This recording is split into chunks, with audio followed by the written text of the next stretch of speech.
संसद में जया बच्चन के बयान पर एक्ट्रेस कंगना रनौत ने सवाल उठाए हैं। जया बच्चन ने बॉलीवुड में ड्रग कनेक्शन के आरोपों को बदनाम करने की साजिश बताया था, जिस पर कंगना ने सोशल मीडिया के जरिए उनसे पूछा है कि अगर उनके बेटे अभिषेक और बेटी श्वेता के साथ ऐसा होता तो क्या तब भी वो यही बयान देती।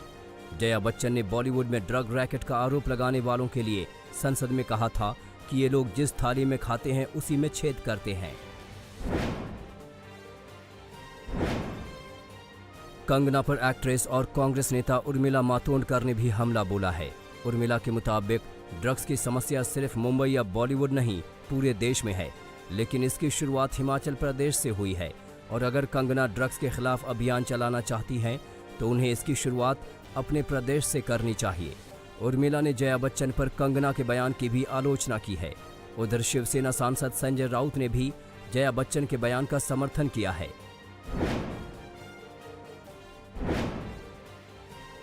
संसद में बॉलीवुड ड्रग कनेक्शन का मुद्दा बीजेपी सांसद रवि किशन ने उठाया था। माना जा रहा है कि जया बच्चन की तल्ख टिप्पणी रवि किशन पर ही थी, लेकिन जया के बयान के बाद रवि किशन ने कहा कि उन्होंने खुद भोजपुरी इंडस्ट्री तैयार करने में बड़ी भूमिका निभाई है, इसलिए उनके बयान को बॉलीवुड के खिलाफ नहीं समझा जाना चाहिए। लेकिन रवि किशन के मुताबिक इंडस्ट्री में ड्रग्स की गंदगी है और इसकी सफाई ज़रूर होनी चाहिए। रवि किशन ने साफ किया कि उनका ये मतलब कतई नहीं है कि पूरा बॉलीवुड ड्रग्स में डूबा है।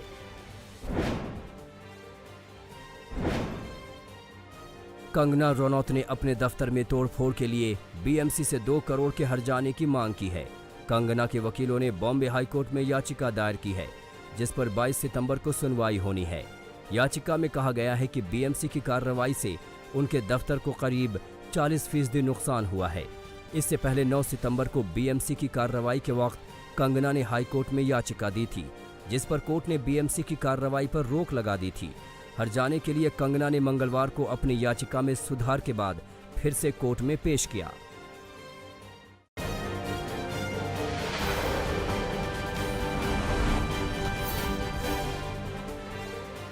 ड्रग्स को लेकर कंगना के आरोपों पर बॉलीवुड बट गया है। कई कलाकारों को बॉलीवुड को गटर कहे जाने, मूवी माफिया जैसे शब्दों पर ऐतराज है। जया बच्चन ने कंगना के खिलाफ मोर्चा खोला तो कई कलाकार उनके साथ आ गए। उधर विवाद बढ़ा तो कंगना ने भी पूरी मजबूती से मोर्चा संभाल लिया। उन्होंने एक के बाद एक ट्वीट किए। एक ट्वीट में उन्होंने कहा, इंडस्ट्री सिर्फ करण जौहर और उसके पापा ने नहीं बनाई, बाबा साहेब फाल्के से लेकर हर कलाकार और मजदूर ने बनाई है। क्या निर्माण किया? आइटम नंबर्स का, अधिकतर वाहियात फिल्मों का, ड्रग्स कल्चर का, देशद्रोह और टेररिज्म का। बॉलीवुड पे दुनिया हंसती है, देश का हर जगह मखौल बनाया जाता है। पैसा और नाम तो दाऊद ने भी कमाया है, मगर इज्जत चाहिए तो उसे कमाने की कोशिश करो, काली करतूतों को छुपाने की नहीं। हालांकि कंगना के बॉलीवुड पर बयानों को लेकर कई बड़े कलाकार सहमत नजर नहीं आए। कंगना ने बॉलीवुड दिग्गजों के खिलाफ अघोषित युद्ध छेड़ा हुआ है, लेकिन उनके दावों का बॉलीवुड से ही विरोध भी हो रहा है। ऐसे ही एक ही ब्रश के साथ पेंट करते हैं तो आप सबके बारे में जरा सोचिए। मुझे पता नहीं क्यों इन सबके पीछे एक बड़ा वेस्टेड इंटरेस्ट लगता है। उधर जया बच्चन को भी कई कलाकारों का साथ मिला। तापसी पन्नू ने उनकी बात को जायज ठहराया। तापसी ने ट्वीट करके कहा, हम लोग हमेशा नई पहल, वजहों और जागरूकता अभियानों के लिए खड़े रहे हैं। अब ये पे बैक का टाइम है। एक बार फिर इंडस्ट्री की महिला ने अपनी आवाज बुलंद की है। रिस्पेक्ट।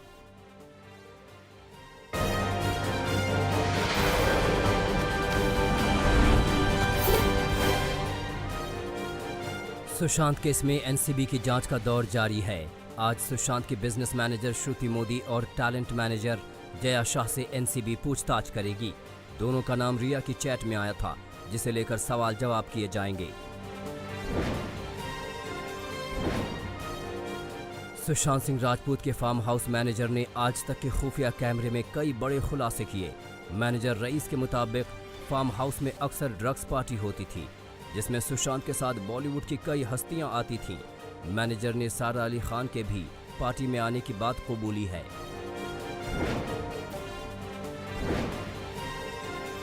रईस के मुताबिक सारा अली खान के बाद रिया चक्रवर्ती ने भी फार्म हाउस पार्टी में आना शुरू किया।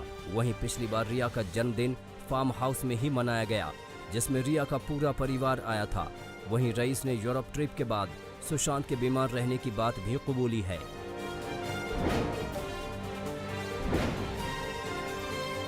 सूत्रों के मुताबिक सुशांत सिंह राजपूत के फार्म हाउस और आइलैंड पर हुई पार्टी में शामिल हुए बाकी लोगों पर भी एनसीबी की नजर है।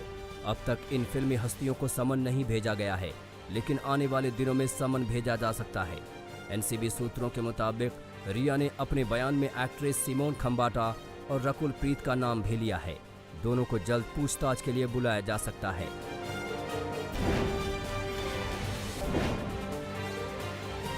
सुशांत के 15 करोड़ के मनी लॉन्ड्रिंग केस में ईडी की पूछताछ का दौर जारी है। आने वाले दिनों में ईडी कुछ और फिल्म मेकर को समन भेजकर पूछताछ के लिए बुला सकती है। वहीं ईडी ने फिल्म निर्माता दिनेश विजान का बयान दर्ज किया है, जिनसे करीब 8 घंटे की पूछताछ हुई। दिनेश ने सुशांत के साथ राब्ता फिल्म बनाई थी।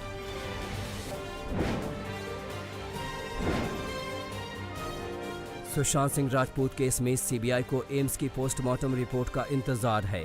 सूत्रों के मुताबिक 20 सितंबर को एम्स की टीम सुशांत की पोस्टमार्टम रिपोर्ट का फाइनल कंक्लूजन निकालेगी। अगले हफ्ते एम्स की टीम सीबीआई के अधिकारियों से भी मुलाकात करेगी।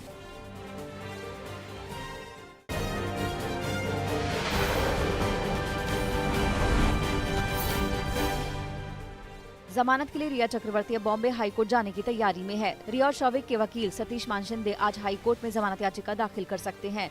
मजिस्ट्रेट कोर्ट के साथ साथ सेशन कोर्ट ने भी याचिका खारिज कर दी थी। दोनों जगह ये आधार दिया गया था कि मामले की जांच अहम मोड़ पर है और आरोप भी गंभीर है। हाईकोर्ट में याचिका में रिया के वकील की एक दलील ये भी हो सकती है कि उसके पास कुछ नहीं मिला, उसने कभी ड्रग्स नहीं लिया और ड्रग्स से जुड़े चैट सुशांत के कहने पर टाइप किए। रिया की अब तक जमानत याचिका खारिज करने के पीछे एक तर्क ये भी दिया गया है कि रिया ने कुछ और लोगों के नाम लिए हैं। उन लोगों के बारे में जांच अभी जारी है। अगर जमानत दी गई तो आरोपी उन लोगों को अलर्ट कर सकता है और फिर वो सबूत नष्ट कर सकते हैं या सबूतों के साथ छेड़छाड़ कर सकते हैं। जया साहा और श्रुति मोदी को आज पूछताछ के लिए बुलाया गया है। उनके साथ रिया की कुछ चैट सामने आई थी। इसमें सुशांत को ड्रग्स देने की बात कही जा रही थी। जया साहा किसी ड्रग्स का नाम बता रही थी और कह रही थी कि इसका असर कितनी देर में होगा। इसी चैट में सुशांत की पूर्व मैनेजर श्रुति मोदी का भी जिक्र है। श्रुति मोदी के वकील ने बचाव में दलील दी है कि सुशांत के घर पर ड्रग पार्टी आम थी। श्रुति को ड्रग मंगवाने के लिए कहा जाता था, लेकिन श्रुति ने ये कहते हुए इनकार कर दिया कि अगर उसको इसके लिए बाध्य किया गया तो वो नौकरी छोड़ देगी। वो किसी भी तरीके से ड्रग कार्टेल से नहीं जुड़ेगी। हालांकि सुशांत के परिवार ने जो शुरुआती शिकायत दी थी उसमें श्रुति मोदी का नाम भी लिया गया था और उस पर कई गंभीर आरोप लगाए गए थे।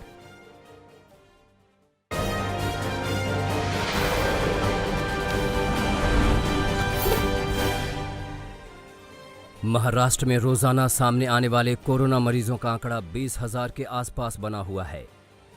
मंगलवार को भी राज्य में 20,482 नए मरीज सामने आए, जबकि 515 मरीजों ने दम तोड़ दिया। महाराष्ट्र में कोरोना रिकवरी रेट 70% के आसपास है, जबकि कुल कोरोना मरीजों की तादाद 11 लाख तक पहुंच रही है।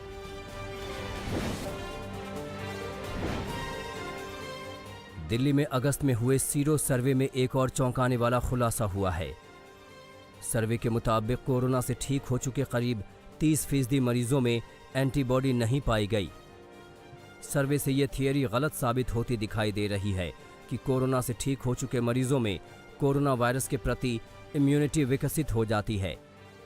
हाल में ऐसी रिपोर्ट भी सामने आ चुकी हैं, जिसमें कोरोना से ठीक होने वाले मरीज दोबारा संक्रमण की चपेट में आ गए।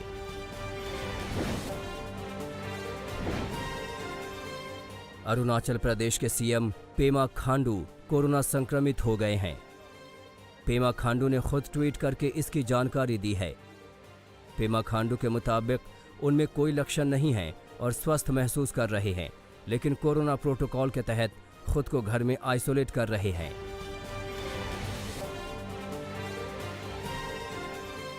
राजधानी दिल्ली में कोरोना संक्रमण में फिर से जबरदस्त उछाल आ रहा है। मंगलवार को दिल्ली में 4,263 नए मरीज सामने आए हैं, जबकि 36 लोगों की मौत हो गई। दिल्ली में अब कुल कोरोना केस 2.25 लाख के पार हो चुके हैं, जबकि कुल मौत का आंकड़ा 4,800 से ज्यादा है। दिल्ली में कोरोना रिकवरी रेट भी 90% से घटकर 84% के आसपास आ गया है।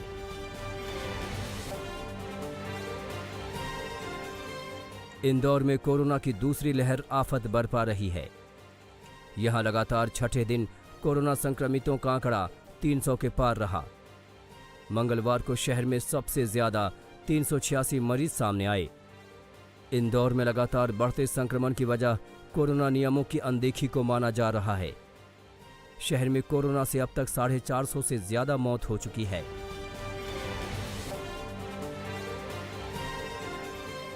अजमेर में कोरोना से लड़ाई के लिए बच्चों के मनपसंद कार्टून किरदार का सहारा लिया जा रहा है।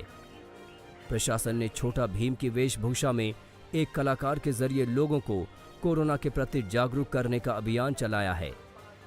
इधर राजस्थान सरकार ने कोरोना टेस्ट के लिए प्राइवेट लैब की फीस में कटौती का फैसला किया है। इसके तहत अब सभी निजी लैब सिर्फ 1200 रुपए में टेस्ट करेंगे।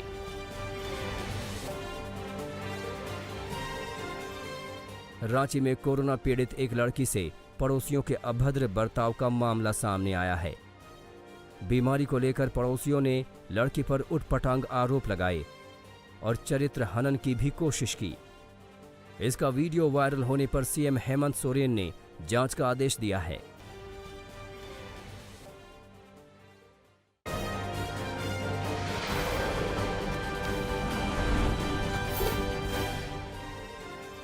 दिल्ली पुलिस की स्पेशल सेल आज दिल्ली दंगों में यूएपीए एक्ट के तहत चार्जशीट फाइल कर सकती है।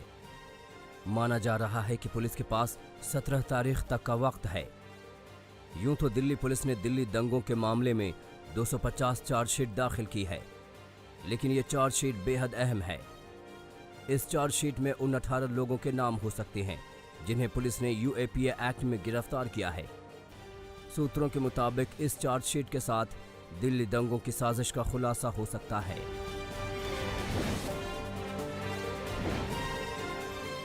आगरा में नाबालिग लड़की की गुमशुदगी का विवाद बढ़ता जा रहा है। अब हिंदूवादी संगठनों ने मोर्चा खोल दिया है।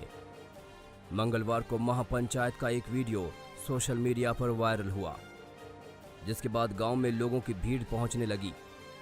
परिजनों का आरोप है कि पुलिस की लापरवाही के चलते 4 दिन बीतने पर भी लड़की का कोई पता नहीं चल पाया है।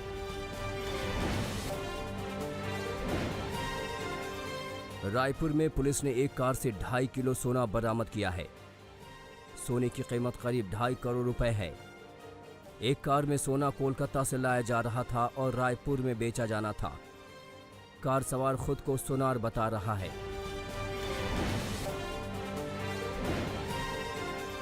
पंजाब के मोगा में तेज रफ्तार कार का कहर देखने को मिला।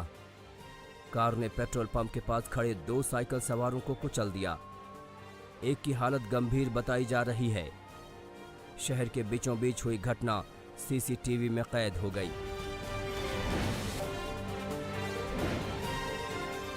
कौशाम्बी में आकाशीय बिजली ने जमकर कहर बरपाया। 2 गांव में बिजली गिरने से 2 सगी बहनों समेत 3 लोगों की मौत हो गई। आकाशीय बिजली की चपेट में आने से मौत के गाल में समाई दोनों सगी बहनों की एक बड़ी बहन और मां गंभीर रूप से झुलस गई। वहीं पड़ोस के गांव में बकरी चराने गए एक युवक की मौत हो गई।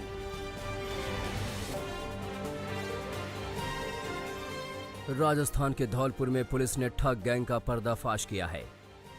ये गैंग रेलवे में नौकरी दिलाने के नाम पर ठगी किया करता था। पुलिस ने जिन 4 लोगों को गिरफ्तार किया है उनमें एक पति पत्नी भी हैं। जिले के एक युवक से आरोपियों ने 8 लाख रुपए ठग लिए, जिसके बाद पुलिस ने मुहिम चलाकर गैंग का पर्दाफाश किया।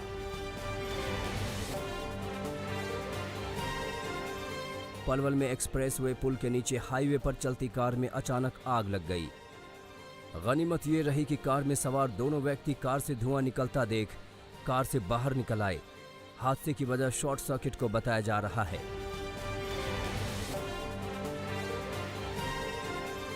झारखंड में रांची और चतरा पुलिस के जॉइंट ऑपरेशन में कुख्यात नक्सली कमांडर गिरफ्तार किया गया है। कई नक्सली घटनाओं में रामेश्वर उर्फ रमेश महतो उर्फ पहाड़ी की पुलिस को तलाश थी। इस पर वसूली और आर्म्स एक्ट के तहत 1 दर्जन से ज्यादा केस दर्ज है।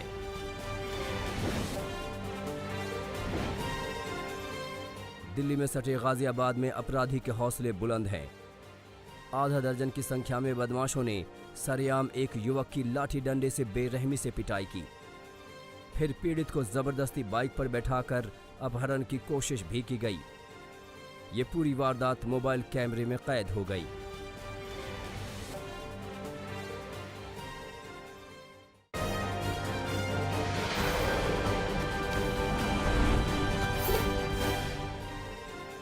मिर्जापुर में महिला शिक्षा मित्र की गला दबाकर सनसनीखेज हत्या का मामला सामने आया है।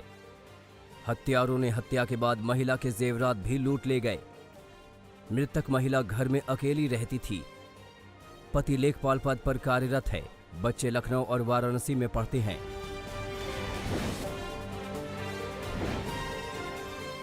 लखनऊ में पुलिस ने अंतर्राष्ट्रीय स्तर पर निवेश के नाम पर ठगी करने वाले गिरोह का भंडाफोड़ किया है। गिरोह के 9 लोग गिरफ्तार किए गए हैं। आरोप है कि गैंग के सदस्य दुबई के बुजुर्ग खलीफा और मुंबई के रियल एस्टेट में निवेश के नाम पर लोगों को बेवकूफ बना रहे थे।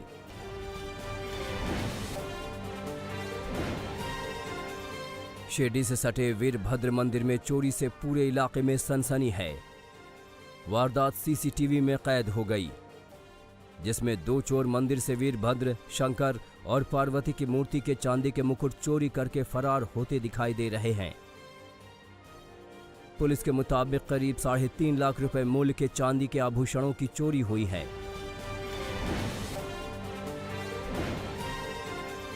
यूपी के चंदौली में पुलिस ने अवैध असलहा फैक्ट्री का पर्दाफाश किया है। गांव के बाहर झाड़ियों में अवैध तमंचा बनाया जा रहा था। झाड़ियों से 2 तमंचे, 1 रिवॉल्वर और 1 असलहा बनाने का सामान बरामद हुआ है। एक आरोपी गिरफ्तार किया गया है।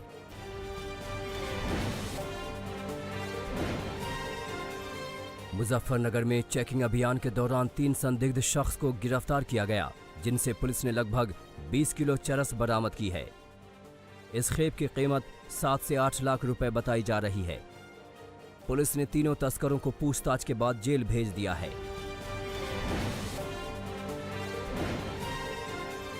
हाल में हरिद्वार में हुई शराब कारोबारी के साथ लूट के बाद पूरे उत्तराखंड की पुलिस अलर्ट हो गई है। अगर अब आप कहीं भी 1 लाख से ज्यादा कैश एक जगह से दूसरी जगह ले जा रहे हैं तो पुलिस आपको सुरक्षा देगी। कैश एक जगह से दूसरी जगह ले जाने की सूचना आपको अपने निकट पुलिस स्टेशन पर देनी होगी, ताकि किसी भी तरह की लूटपाट से बचा जा सकेगा।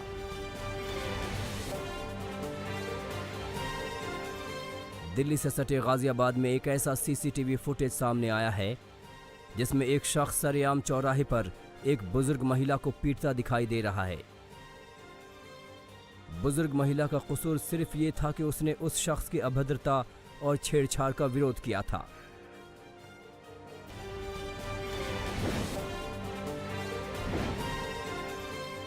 पानीपत में यमुना नदी में नहाने के दौरान 17 साल की लड़की डूबने लगी तो उसे बचाने के लिए परिवार का दूसरा सदस्य गया।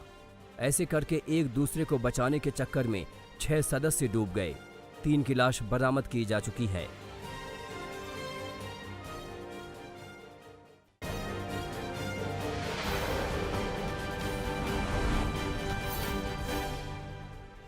चीन की चालबाजी और एलएसी पर तनातनी को लेकर रक्षा मंत्री राजनाथ सिंह आज राज्यसभा में बयान देंगे। इससे पहले मंगलवार को रक्षा मंत्री ने लोकसभा में बयान दिया था और चीन को चेताया था कि हिंदुस्तान को एलएसी पर किसी तरह का कोई बदलाव मंजूर नहीं है। मौजूदा स्थिति के शांतिपूर्ण समाधान के लिए पूरी तरह से कमिटेड है। इसके साथ साथ मैं सदन को आश्वस्त करना चाहता हूं कि हम सभी परिस्थितियों से निपटने के लिए भी तैयार हैं। रक्षा मंत्री के बयान के बाद विपक्ष ने चीन मसले पर चर्चा की मांग की, लेकिन स्पीकर ने खारिज कर दिया, जिसके बाद कांग्रेस ने सदन से वॉकआउट किया। सदन से निकलकर कांग्रेस के सांसदों ने संसद परिसर में बापू की प्रतिमा के पास प्रदर्शन किया और सरकार पर गुमराह करने के आरोप लगाए। हमें सदन के अंदर नहीं बोलने दिया। हम जानते हैं ये सरकार डरते हैं, अगर कांग्रेस कोई सवाल पूछ दे, पूछने से जवाब तो नहीं है, क्या कहेंगे, डरते हैं। राजनाथ सिंह के बयान के बाद कांग्रेस के पूर्व अध्यक्ष राहुल गांधी ने पीएम मोदी के दावे पर सवाल उठाए। उन्होंने कहा कि रक्षा मंत्री के बयान से साफ हो गया है कि चीन की ओर से किए गए अतिक्रमण को लेकर प्रधानमंत्री ने देश को गुमराह किया। राहुल ने ट्वीट करके कहा कि हमारा देश हमेशा से भारतीय सेना के साथ खड़ा था। है और रहेगा। उन्होंने पीएम मोदी से पूछा कि आप कब चीन के खिलाफ खड़े होंगे और चीन से हमारे देश की जमीन कब वापस लाएंगे। चीन पर सियासी घमासान और एलएसी पर तनातनी के बीच भारतीय फौज लद्दाख में सर्दियों की तैयारी में जुट गई है। सेना ने रसद, पानी और ईंधन जुटाने की कवायद शुरू कर दी है ताकि सर्दियों में जब लद्दाख देश के दूसरे हिस्से से कट जाए तब भी जवानों को दिक्कत ना हो और चीन की चालबाजी से निपटने में कोई दिक्कत ना हो। प्रधानमंत्री नरेंद्र मोदी ने बिहार को तीसरी बार चुनावी सौगात दी। पीएम ने 545 करोड़ रुपए की 7 परियोजनाओं का उद्घाटन और शिलान्यास किया। प्रधानमंत्री ने 152 करोड़ रुपए की लागत से तैयार पटना के बेउर सीवरेज ट्रीटमेंट प्लांट का उद्घाटन किया। साथ ही 323 करोड़ की लागत से निर्मित पेयजल आपूर्ति की 3 योजनाओं का भी उद्घाटन किया। इतना ही नहीं, मोदी कैबिनेट ने दरभंगा में नए एम्स को मंजूरी दे दी है। आगरा में मुगल म्यूजियम का नाम बदलकर छत्रपति शिवाजी संग्रहालय कर दिया गया है। इस नाम को मुगलों की गुलामी का प्रतीक मानते हुए उत्तर प्रदेश के मुख्यमंत्री योगी आदित्यनाथ ने फैसला लिया है। अधिकारियों के साथ हुई वीडियो कॉन्फ्रेंसिंग में मुख्यमंत्री योगी आदित्यनाथ ने कहा कि आगरा में ताजमहल के पूर्वी गेट रोड शिल्प ग्राम के नज़दीक बन रहे मुगल म्यूजियम का नाम छत्रपति शिवाजी संग्रहालय कर दिया जाए। मुख्यमंत्री के निर्देश के बाद अधिकारी नाम को बदलने की कवायद में जुट गए हैं। मुगल म्यूजियम के रूप में तैयार की जा रही इस बिल्डिंग की शुरुआत समाजवादी पार्टी की सरकार में हुई थी। पंजाब में किसानों का धरना प्रदर्शन जारी है। अलग अलग शहरों में किसानों ने कृषि से जुड़े केंद्र सरकार के विधेयक के खिलाफ मोर्चा खोल रखा है और सड़कों पर डटे हैं। किसानों के विरोध प्रदर्शन की वजह से लोगों की मुश्किलें बढ़ती जा रही हैं। अमृतसर में किसानों के धरने ने ट्रक ड्राइवरों को ऐसी परेशानी में डाला कि उन्होंने धरने के खिलाफ धरना शुरू कर दिया। करीब 400 लोग अटारी सरहद के रास्ते भारत पहुंचे। 37 लोग भारतीय नागरिक हैं और 363 लोग पाकिस्तान के वैसे नागरिक हैं जो काफ़ी वक्त से भारत में रह रहे हैं। ये सारे लोग जब मार्च में पाकिस्तान गए थे तब कोरोना महामारी फैलने से सरहदें सील हो गई थीं और तब पाकिस्तान में ही फंस गए थे। लॉकडाउन और भारी बारिश ने महाराष्ट्र के प्याज किसानों को परेशान कर दिया है। प्याज की बर्बादी होती फसल को देखते हुए सरकार ने निर्यात पर रोक लगा दी है। नासिक के किसान केंद्र सरकार के इस फैसले का विरोध कर रहे हैं। दूसरी ओर बड़ी तादाद में प्याज की पैदावार बर्बाद हो रही है। औरंगाबाद के गांव में जगह जगह रास्तों पर प्याज फेंके दिखाई दिए। बद्रीनाथ की यात्रा पर आए श्रद्धालुओं में चेकिंग के दौरान 5 कोरोना पॉजिटिव केस मिलने के बाद बद्रीनाथ मंदिर में भी सुरक्षा कड़ी कर दी गई है। पहले मंदिर के दर्शन के लिए श्रद्धालु गर्भगृह में प्रवेश कर दर्शन कर पा रहे थे, लेकिन अब गर्भगृह के द्वार सभा मंडप से ही दर्शन करवाए जा रहे हैं।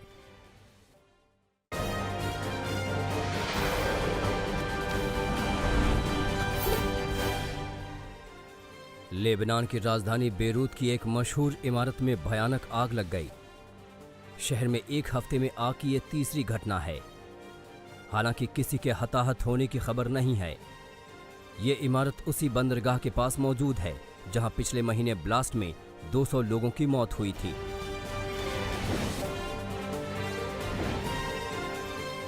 अमेरिका में चुनावी सरगर्मी के बीच राष्ट्रपति डोनाल्ड ट्रंप को झटका लगा है। अमेरिकी न्याय विभाग ने ट्रंप के पुराने दोस्त रोजर स्टोन की सजा कम करने के फैसले की आंतरिक जांच का आदेश दिया है। व्हाइट हाउस की तरफ से रोजर स्टोन की सजा कम कर दी गई थी।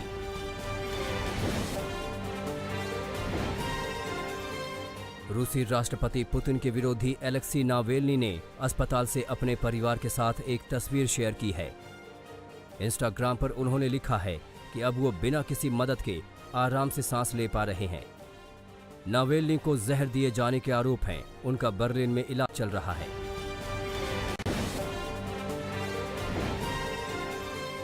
उत्तर कोरियाई नेता किम जोंग उन एक बार फिर अपनी सेना की तारीफ में कसीदे पढ़ते नजर आए। वहां की सरकारी न्यूज एजेंसी KCNA की ओर से जारी वीडियो में किम प्राकृतिक आपदा से बर्बाद हुए कुमचोन शहर का दौरा करते दिखे।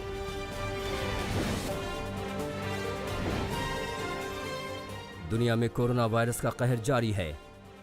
कोरोना के केस अब 2,94,00,000 के पार पहुंच गए हैं, जबकि मरने वालों की संख्या बढ़कर 9,33,000 से ज्यादा हो गई है।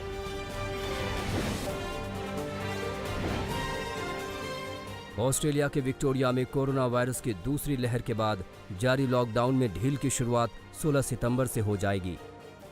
ऑस्ट्रेलिया में 15 सितंबर को पिछले 2 महीने में कोरोना से एक भी मौत नहीं हुई है।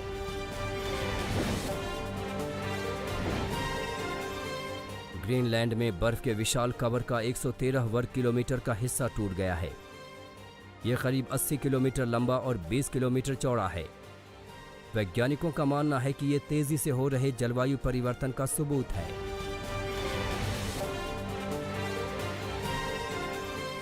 फ्रांस की राजधानी पेरिस के लोगों का इन दिनों बढ़ती गर्मी से बुरा हाल है। आमतौर पर सितंबर महीने में यहां तापमान 13 से 22 डिग्री सेल्सियस के बीच रहता है, लेकिन पेरिस में इन दिनों तापमान 34 डिग्री सेल्सियस तक दर्ज किया गया है।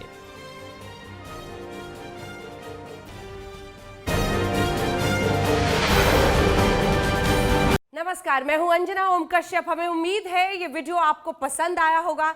लेटेस्ट खबरों के लिए यूं ही देखते रहिए आज तक, और इस वीडियो के पसंद आने पर लाइक, शेयर एंड सब्सक्राइब करना ना भूलें।